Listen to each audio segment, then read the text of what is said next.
is a different way of asking the same question. What is the origin of consciousness? And as some of you know, to distraction, I believe that psilocybin mushrooms played a role kickstarting human evolution. I don't want to repeat all that here. It's been taped many times.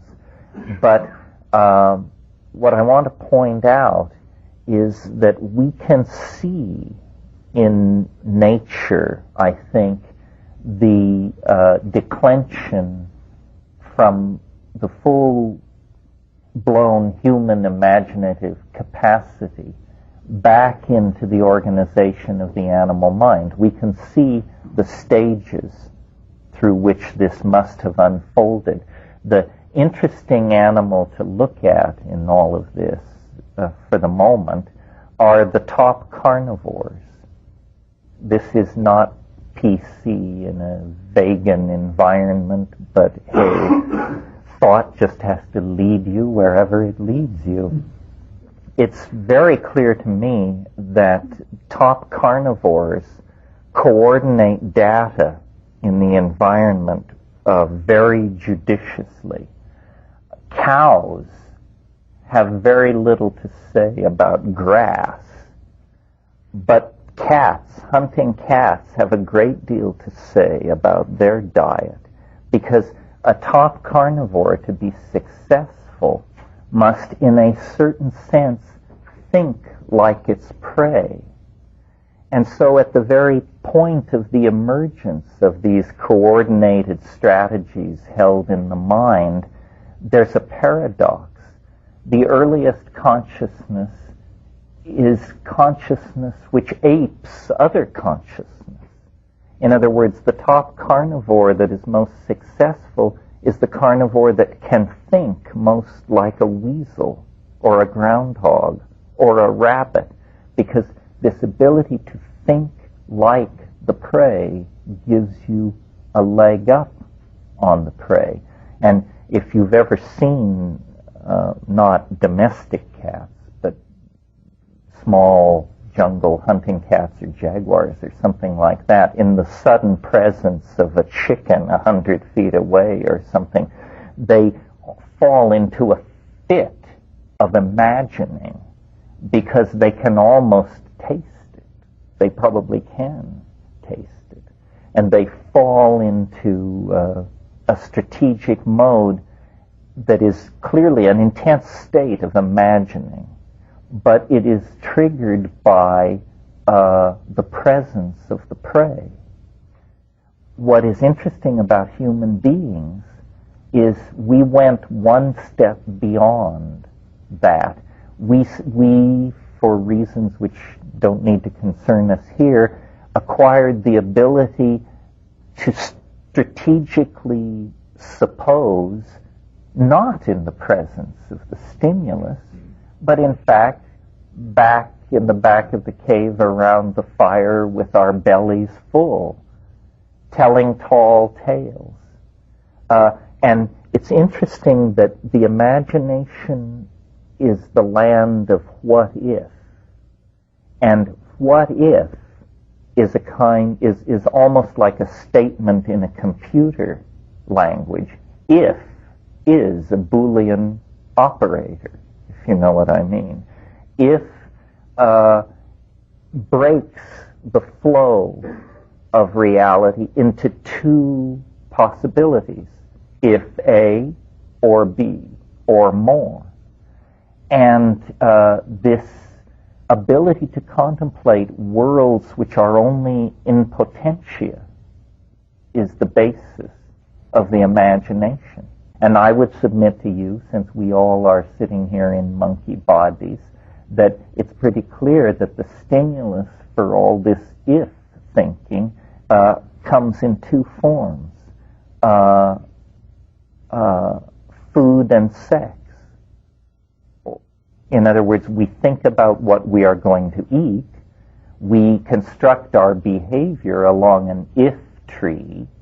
If I go to the water hole, if I take my sharpened arrows, if I lie in wait, if the gods favor me, I will bring down dinner. The sexual game is played the same way. If I approach the desirable female with the correct offerings, if her mood is correct, if my gifts are found pleasing, then some wonderful thing will follow from all of this. So animals, I don't think like this.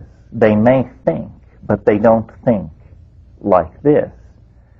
It seems to be a unique human ability that probably has to do with, as I say, in our case, there were many different factors. For example, we became the top carnivore on the planet, but who would have placed their bet on a monkey to be the top carnivore when there were saber-toothed cats walking around that weighed 1,100 pounds? How were we able to insinuate ourselves into a more powerful position than these enormously powerful animals that we once shared the earth with, and that in fact we hunted to extinction? It's our destiny and our fate to have removed the so-called megafauna from this planet. It is now generally agreed by paleontologists that the disappearance of the megafauna and the appearance of the human beings are linked in time. Well, we did this by imitating those carnivores, and imitation is an act of the imagination. We like, in our story about ourselves, to think of ourselves as bold hunters.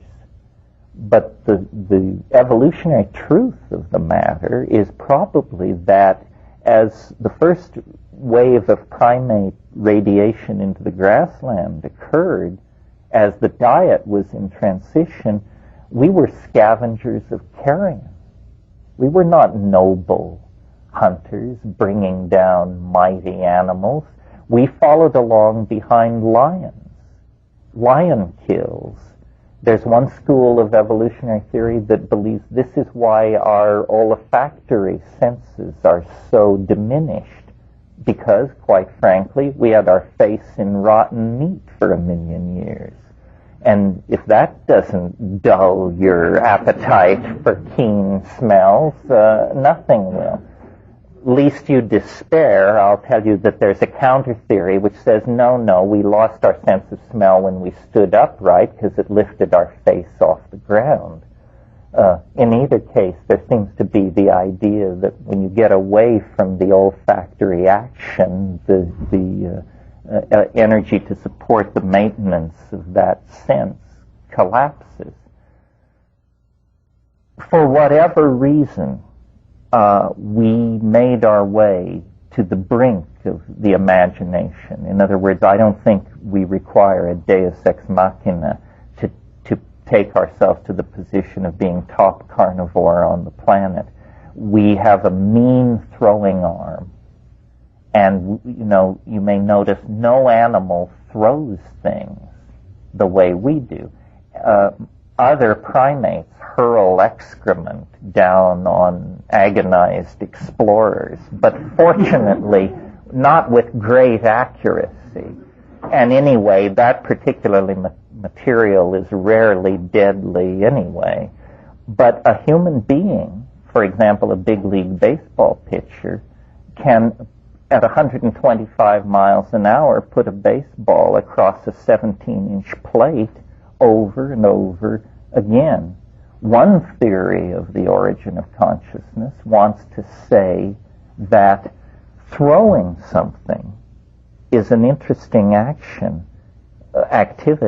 because though it may appear to be the same activity as digging grubs or scratching your ass or something like that, in fact, it requires coordination toward a future outcome that is highly mathematical.